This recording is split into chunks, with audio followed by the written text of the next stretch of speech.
It began with a sound that could not be seen, could not be touched, yet haunted the vast Pacific like a ghost in the deep. A faint pulse, mechanical and unyielding, rippled silently through the water. At first, the Japanese submarine crews dismissed it as nothing, just the natural thrum of the ocean. Yet the sound persisted. It was regular, precise, and purposeful, as if the sea itself had been armed against them. They had been masters of the Pacific for nearly 2 years. From the coral islands of the central Pacific to the steaming waters near the Philippines, Japanese submarines prowled like shadows. They struck at Allied shipping, sank troop transports, and evaded every attempt to trap them. Until now. It was late 1943. The war in the Pacific had turned, but many Japanese captains did not yet see it. Their confidence, built on months of tactical superiority, still held. They knew the waters. They trusted their training. They believed their enemies could not follow them into the abyss. Yet the Americans were learning fast. In the quiet corridors of naval intelligence offices from Pearl Harbor to Washington, D.C., a new weapon had been quietly perfected, the sonar buoy. These were not the enormous, clunky devices of the early war years. These were small, autonomous devices, capable of floating silently in enemy waters, transmitting pulses, and recording every passing submarine. They were, in effect, invisible hunters, strung across the ocean like a net, designed to trap the shadows that had once hunted freely. On December 15, 1943, the first deployment began. Sonar buoys were released in patrol patterns near the Mariana Islands, where Japanese submarines frequently staged operations. The buoys were simple in principle but deadly in execution. Each transmitted a high-frequency ping, measured the echoes, and relayed its findings to nearby Allied ships. The network formed a silent web across the sea, each pulse of sound tightening the grip on the enemy. The Japanese submariners, unaware, carried on. They submerged beneath the waves in their I-class boats, sleek, formidable, with torpedoes ready, engines quiet. Inside, officers checked navigation charts, logged distances, and monitored the faint hum of machinery. They were confident. They had evaded patrols, decoys, and depth charges for months. But confidence has a cost. Captain Hiroshi Abe commanded I-175, one of the most effective Japanese submarines in the Central Pacific. His patrol had been routine, search and destroy Allied convoys near the Mariana shipping lanes. He knew the waters like the back of his hand. He had crossed this expanse dozens of times, slipping past destroyers, dodging aircraft, and surfacing under the moonlight to chart his next move. On this night, Abe surfaced briefly to take bearings. The sea was calm, the stars sharp, yet something felt different. A subtle echo, a soft pulse beneath the waves, reached the hull of I-175. It was faint, just a hint of vibration, yet it set him on edge. He ordered his sonar operator to take readings, but the instruments registered nothing he understood. Japanese sonar was rudimentary by comparison. The pulse he felt was unlike anything he had encountered. Submerged again, I-175 crept slowly through the night. And then it happened, a clear, patterned ping, regular, repeating, unmistakable. The ocean itself seemed to speak. The Americans were there. Abe's mind raced. The last time he had felt something similar, it had been the screech of an enemy destroyer at night, hunting his vessel. But this was different. No ship was in sight. No periscope. No radar reflection. Only the water carrying a rhythm, mechanical and cold. It was a moment the crew would later describe as eerie, almost supernatural. The Pacific, once their domain, their hunting ground, now felt invaded. On board IO-19, another Japanese submarine patrolling near Truk, the effect was immediate and chilling. Commander Shigitaka Mori had relied on stealth, patience, and speed. For months, his boat had slipped past the best Allied patrols, sinking cargo ships and avoiding detection entirely. But now, the faint, repetitive sound began to reach his hull as well. The sonar buoys were everywhere, or at least, seemingly everywhere. Each pulse cut through the silence of the deep, mapping the positions of the submarines in ways that human eyes could not. Mori ordered full submersion, evasive maneuvers, and changes in depth. Still, the echoes followed, relentless, precise. It was the first time Japanese submarine commanders truly understood that the ocean was no longer theirs. Back in Washington, Rear Admiral Ralph Christie monitored the new sonar buoy network. He had overseen the project from its inception. A quiet, meticulous man, Christie had spent years refining anti-submarine tactics. The buoy network was his crowning achievement, a distributed sensor system that allowed a single destroyer to monitor miles of open ocean without ever seeing the enemy. The Pacific was vast, and Japanese submarines had once believed it impenetrable. But with the buoys, the Allies were redefining what open ocean meant. The invisible grid stretched from the Marianas to the Solomons, from the Carolines to New Guinea. Every pulse of the sonar buoys told Christie the same thing: the Japanese were trapped in a sea that was no longer theirs. For the Japanese crews, realization came gradually but unavoidably. I-175 and I-19 were the first to recognize the implications. Each commander relayed coded reports back to Tokyo, describing strange new pings, constant detection risks, and an unnerving precision in enemy tracking. The Imperial Navy had relied on fear and intimidation to dominate the Pacific. Its submarines had been a tool of that power. But now, the very water they had called home turned against them. On board I-175, Abe gathered his officers. The words were cautious, measured. "Our advantage is gone," he said. "The Americans can find us anywhere." The men were silent. Some refused to believe it. Others felt the truth in their bones. Months of hunting, of pride and confidence, now seemed to teeter on the edge of illusion. They had underestimated the enemy, and the ocean itself had betrayed them. In the coming weeks, the effect of the sonar network was catastrophic for Japanese operations. Convoys that had once moved freely were ambushed. Submarines attempting raids were forced to surface or retreat. Even veteran commanders reported unnerving losses of position, the enemy tracking them as though they were in a cage. I-26, one of the most feared Japanese boats in the Solomons, tried a daring incursion into Allied waters. Its captain, Tokishi Tokahoshi, had confidence in his crew's ability to navigate unseen. But after crossing paths with sonar buoys, Tokahoshi found himself repeatedly forced to dive, circle, and avoid areas where detection seemed inevitable. For the first time, Japanese submariners realized that stealth, once their greatest weapon, was no longer guaranteed. The psychological toll was just as severe as the operational one. Crews slept less, surfaced less, and navigated more cautiously. Patrols that had once lasted days now stretched into weeks, their missions limited by the constant threat of detection. Each pulse from a buoy was a reminder: the vast Pacific was no longer empty, and the hunter could now be hunted.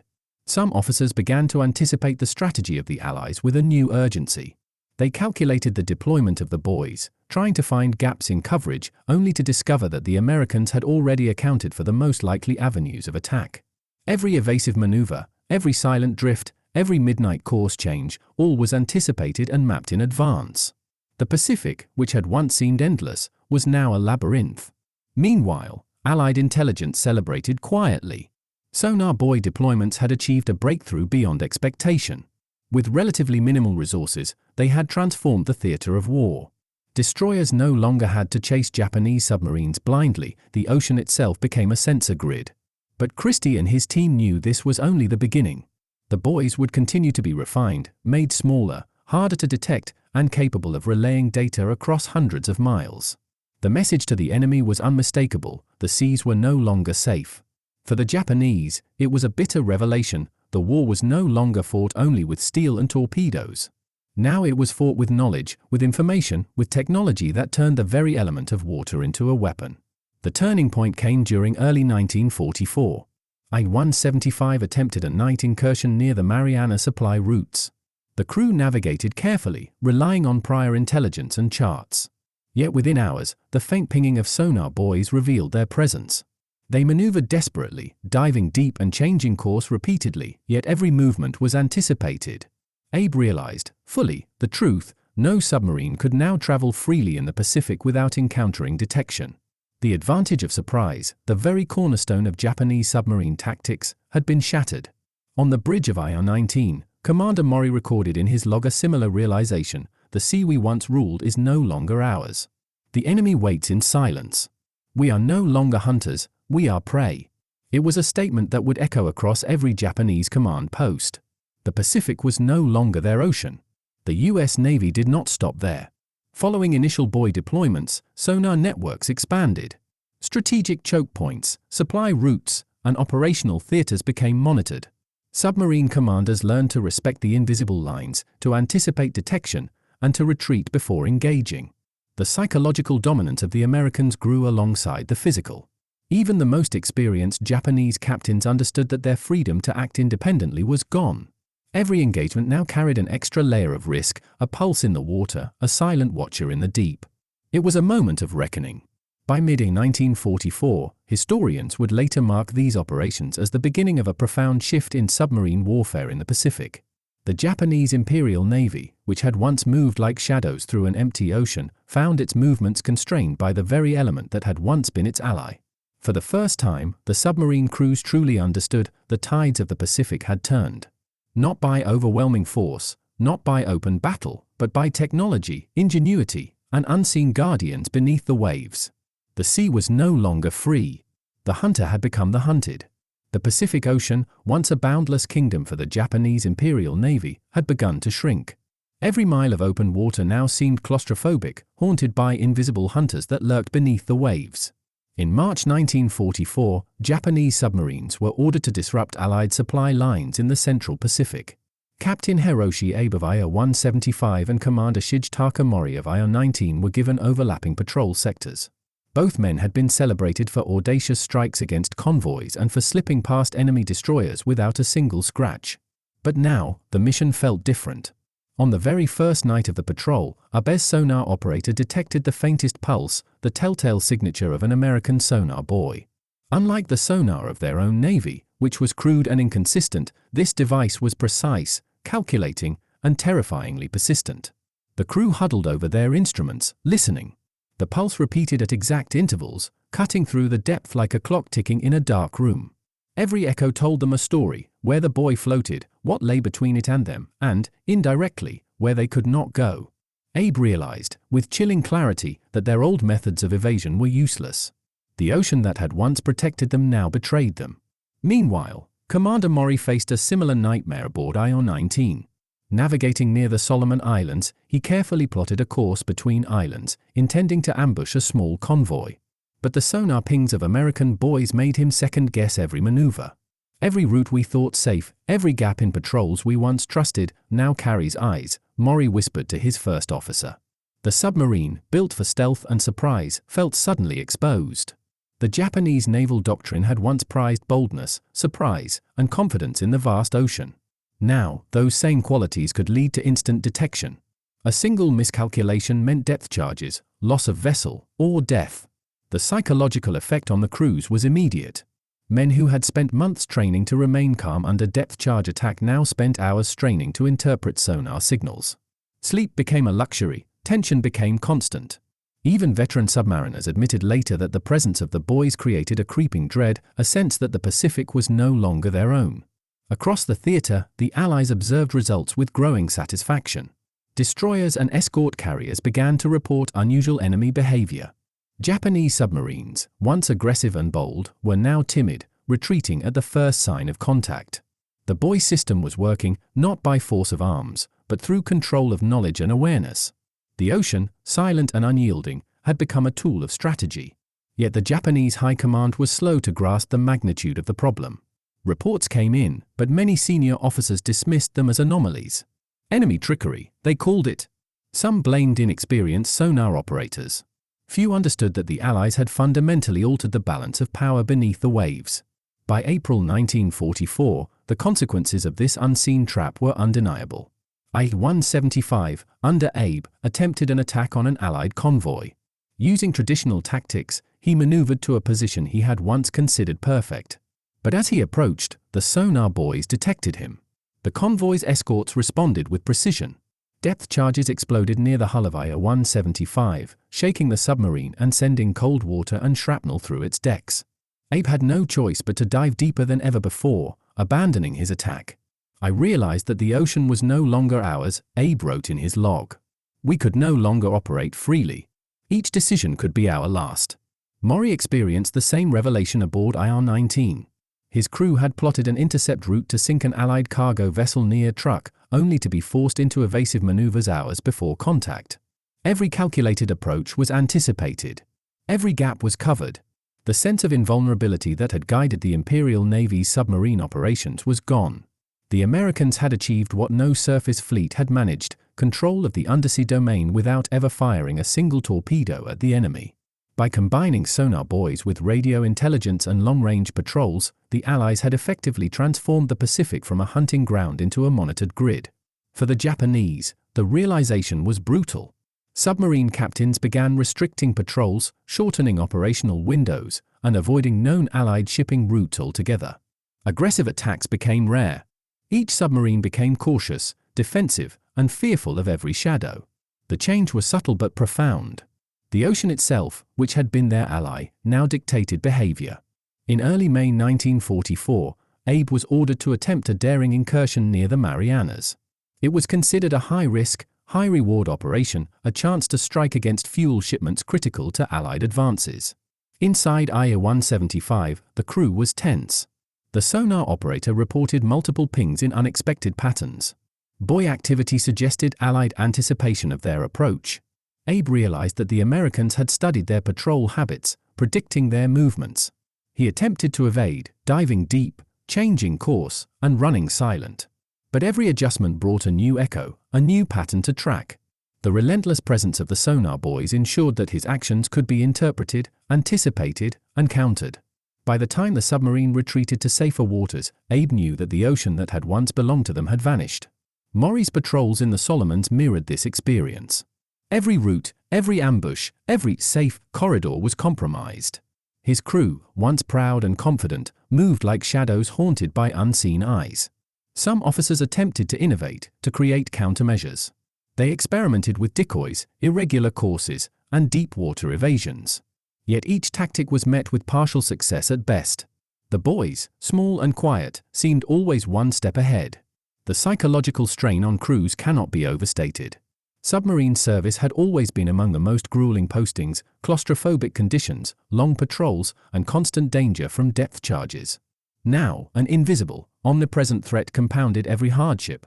Men began recording their fears in logs, diaries, and letters home. One crewman wrote, "We were no longer masters of the deep. Every decision, every maneuver, was made in fear of the unseen. The Pacific is not ours to command, it watches us."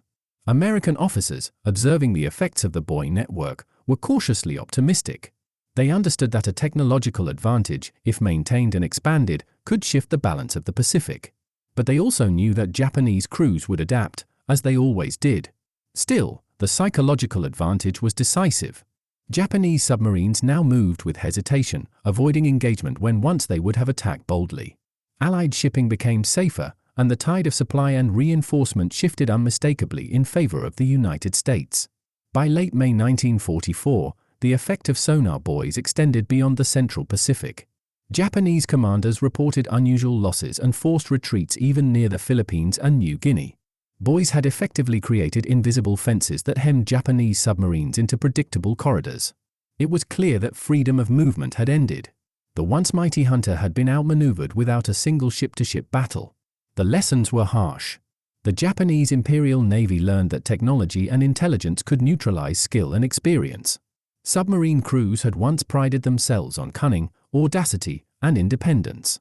Now, all those qualities were constrained by the constant presence of invisible, electronic eyes. The realization settled slowly, like cold water seeping through the hull. The Pacific Ocean was no longer theirs. In the days that followed, IA-175 and IA-19 conducted their final pre-dawn patrols before resupply. Abe and Maury, seasoned captains who had survived countless engagements, spoke quietly to their crews. "No longer can we trust the ocean," Abe said. "Every mile is watched.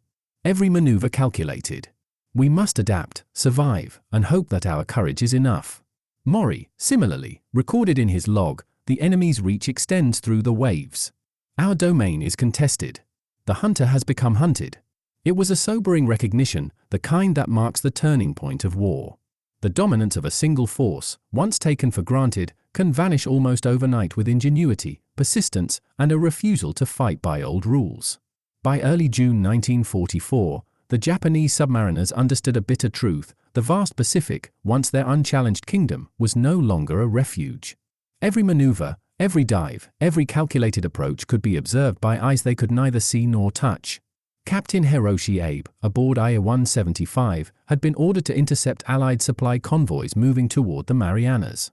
It was a mission that would have once filled him with quiet confidence. But now, even before surfacing, the presence of faint, rhythmic sonar pings across his charts made him uneasy. The signals were not mere echoes, they were warnings, precise and purposeful. Abe had survived encounters with destroyers, depth charges, and air patrols.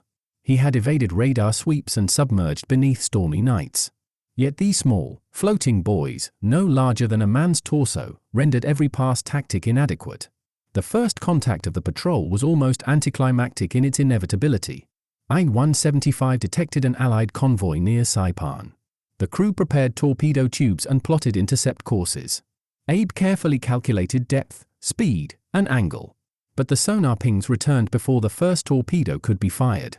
Each change in course to avoid detection was met with a response: enemy destroyers altered speed, signaling an awareness that was impossible to explain by human sight alone. "Every move we make is anticipated," Abe said quietly to his first officer. "They know where we are before we know ourselves." The submarine had entered what the crew would later describe as a zone of inescapable observation. No longer could they rely on surprise, stealth, or bold maneuvers. The ocean itself had become a cage. Meanwhile, Commander Shijitaka Mori, commanding IA-19 near the Palau Islands, experienced a similar ordeal. His mission had been to strike a lightly escorted convoy under cover of night. Japanese doctrine dictated patience, precise navigation, and aggressive strikes. Yet each attempt to approach the convoy was foiled by unseen observers. The sonar buoys, deployed weeks earlier, pulsed tirelessly, transmitting their position to nearby Allied vessels. Mori's crew executed silent, careful evasive maneuvers, but each adjustment was tracked, each opportunity to attack lost. Psychological strain grew heavier with each passing hour. Submariners, already operating under the claustrophobic pressures of deep-sea life, found themselves prey to invisible watchers. Even veteran officers admitted they had never felt a comparable sense of vulnerability. By mid-June, operational patterns of the Japanese submarines were unmistakably altered. Convoys once considered high risk now proceeded with minimal interference. The Imperial Navy's undersea campaign, which had once been characterized by bold, predatory strikes, had slowed to cautious, defensive patrols. Abe's log entry from June 18, 1944, captures the mood aboard IA-175: "Our movements are constrained. Every course is predicted. The ocean offers no refuge. The hunter is now the hunted." The phrase would echo throughout the Imperial Navy. For the first time, Japanese commanders truly internalized that control of the Pacific had shifted. The American naval strategy, anchored in intelligence, technology, and precision, had achieved what sheer courage could not. In response, Japanese officers attempted tactical innovation. They experimented with decoys, barrels, false sonar signatures, and irregular depth profiles. They altered patrol times, surfacing only during periods of minimal tidal disturbance or moonless nights. Yet the Americans anticipated these adjustments. Sonar buoys were deployed in overlapping patterns, covering not just obvious shipping lanes but also anticipated evasive routes. Japanese submariners were caught between the need to strike and the impossibility of doing so undetected.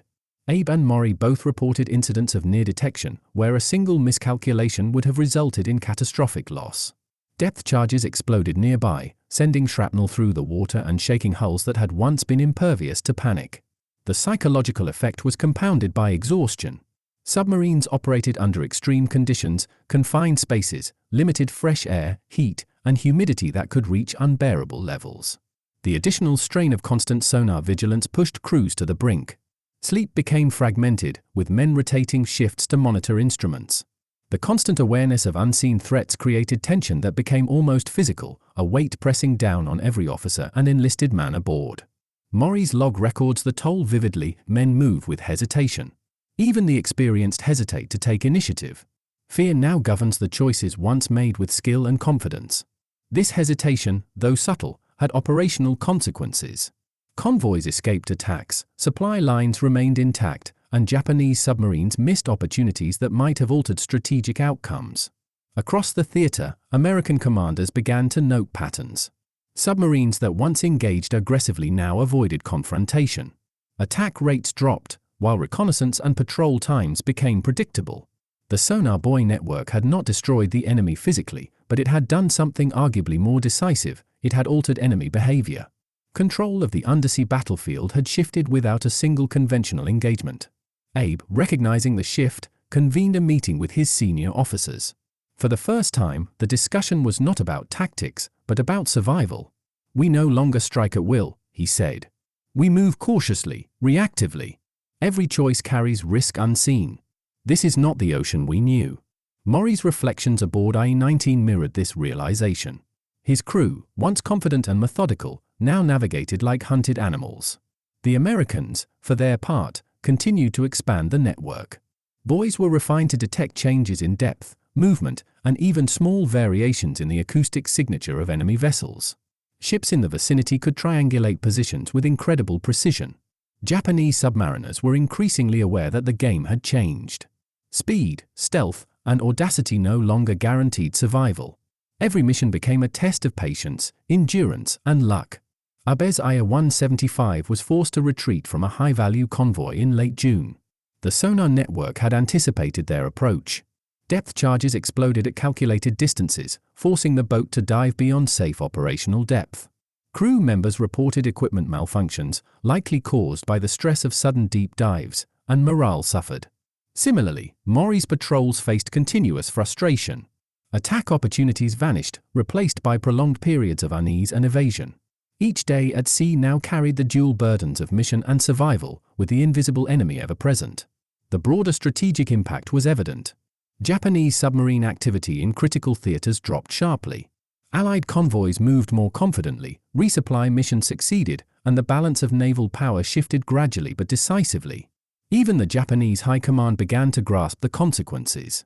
Reports from multiple patrols indicated that freedom of movement for submarines was effectively gone. The psychological and operational edge that had once belonged to the Imperial Navy had vanished. The ocean, which had seemed boundless and free, had become a monitored battlefield. The hunter had become the hunted, and the rules of engagement had been rewritten without a single surface confrontation. In personal accounts, survivors from this period described the effect as suffocating. The vastness of the Pacific, once a source of confidence, became a constant reminder of vulnerability. Every echo in the water, every mechanical pulse, was a signal that their actions were constrained, anticipated, and potentially fatal. The silent hunter, the American sonar buoy, had transformed warfare beneath the waves. It had taken a force that had once ruled unchallenged and reduced it to careful, measured movements. By July 1944, Japanese submarine crews were no longer patrolling aggressively. They avoided key shipping lanes, circled cautiously at extreme depths, and returned to port with unfinished missions. The confidence that had driven early successes was replaced by caution, anxiety, and a growing recognition of an immutable truth: the Pacific Ocean was no longer theirs. By mid-1944, the realization among Japanese submariners was stark: the Pacific Ocean, once an unchallenged domain, had been transformed into a controlled grid. Every movement, every approach, every patrol was now subject to observation, anticipation, and countermeasure. Captain Hiroshi Abe, aboard IE-175, had returned from a harrowing patrol in the Marianas. His log reflected more than operational details. It captured the psychological toll on men who had once believed themselves invincible beneath the waves. "We are no longer free. The ocean watches us. Our decisions are no longer our own. They are anticipated, constrained, and judged before action can be taken. This is not war as we knew it." Abe's words were echoed in countless logs from other submarine crews. Commander Shigeta Mori, returning to Truk after months of cautious patrols, expressed a similar grim sentiment: "The hunter has become hunted. The ocean that was our ally is now an enemy. We navigate in shadows, always aware that even in darkness, we are known." The operational consequences were immediate and undeniable. Japanese submarines, previously bold and aggressive, had curtailed their offensive actions. Convoys that had once been vulnerable to sudden strikes now proceeded with minimal interference. Supply lines to forward bases, crucial for sustaining operations in the Central and Western Pacific, became increasingly secure. American naval intelligence noted the shift.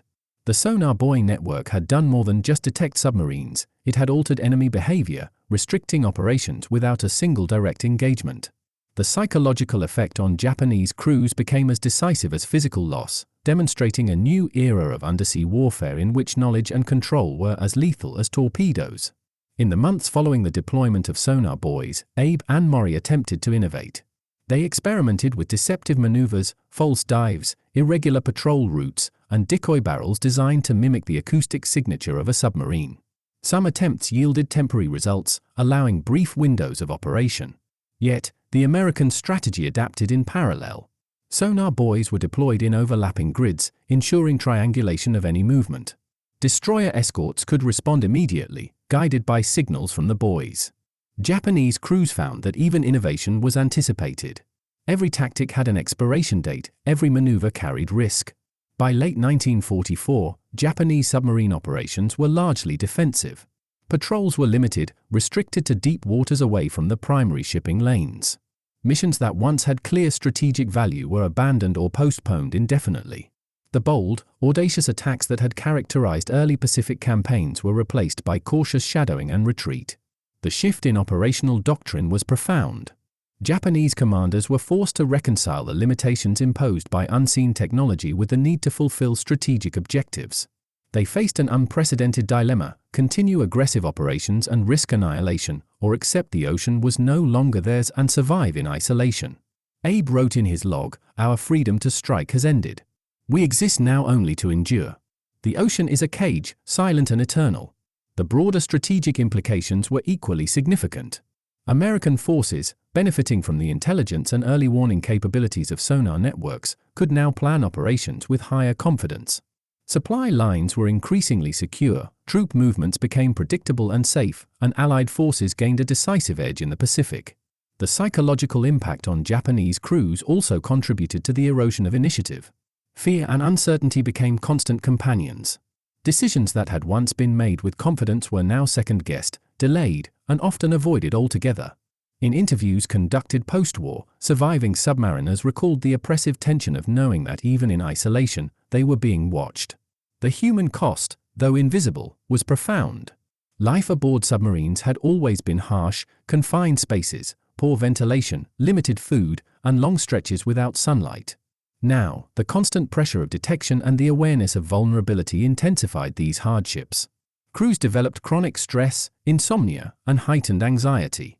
Some men reported a sense of claustrophobia that went beyond the physical confines of their vessels. It was the psychological pressure of constant surveillance that gnawed at them. For many, the ocean that had once symbolized freedom, mastery, and tactical opportunity had become a prison. Every ping from a sonar buoy was a reminder that their choices were no longer their own. American commanders recognized the effectiveness of their strategy but were careful to maintain operational security. The existence of the sonar buoy network was classified, and its true capabilities were kept from both the press and most naval personnel. Its success was measured not in dramatic battles or sunken ships but in the changed behavior of enemy forces, a silent, invisible victory that reshaped the undersea war. In practical terms, the network forced Japanese submarines to operate in predictable patterns, retreat from offensive actions, and increasingly avoid the main theaters of conflict. By mid-1945, Allied forces could transport troops, supplies, and material with a security previously unimaginable. The final patrols of WW175 and WW19 illustrate the broader narrative.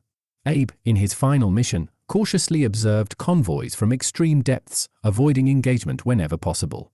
Maury's WW19 similarly limited its movements to the deepest waters and operated primarily at night.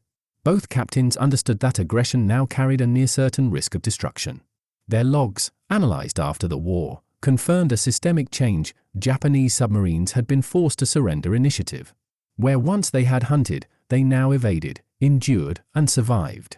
The Pacific Ocean, vast, open, and seemingly infinite, had been transformed into a monitored, controlled domain. The hunter had been outsmarted without conventional confrontation. American ingenuity, through technology, intelligence, and strategy, had imposed dominance not by sinking vessels alone but by altering the very behavior of the enemy. Historians note that this shift marked a turning point in naval warfare. The success of the sonar buoy network demonstrated that undersea supremacy could be achieved through intelligence, surveillance, and psychological dominance rather than brute force alone. Japanese submarine crews, who had once ruled the waves with audacity and skill, were constrained by invisible barriers, forced to adapt, and ultimately denied freedom of operation. The human story is equally compelling. Men who had once taken pride in their stealth and initiative now endured stress, fear, and a creeping sense of futility. The psychological pressure of knowing that every decision, every movement, was tracked and anticipated left lasting scars, influencing both operational performance and post-war recollections. As the war drew to a close, the Japanese Navy acknowledged the reality of the situation. Sonar, code-breaking, and coordinated patrols had reshaped the undersea battlefield. Crews like those of Abe and Maury had fought bravely, but they were fighting a battle against the invisible as much as against ships and soldiers. The legacy of the sonar buoy network endures as a testament to the evolution of warfare. It illustrates that technological innovation, when combined with strategy and intelligence, can achieve decisive results with minimal loss of life and without conventional combat. It highlights the psychological dimensions of warfare, the ways in which control, anticipation, and surveillance can shape enemy behavior and outcomes. For the Japanese submariners who survived, the realization that the Pacific Ocean was no longer theirs was a sobering lesson. The hunter had become the hunted. Freedom had been replaced by constraint, initiative by caution, and audacity by survival. In the end, the story of sonar buoys and Japanese submarines is a story of adaptation, ingenuity, and the invisible threads that determine victory in war. It is a story of men and machines, strategy and psychology, and the sudden, irrevocable realization that the vast, open sea, once an ally, could be turned into a prison. The Pacific Ocean would never again be the same. And neither would the men who sailed beneath its waves.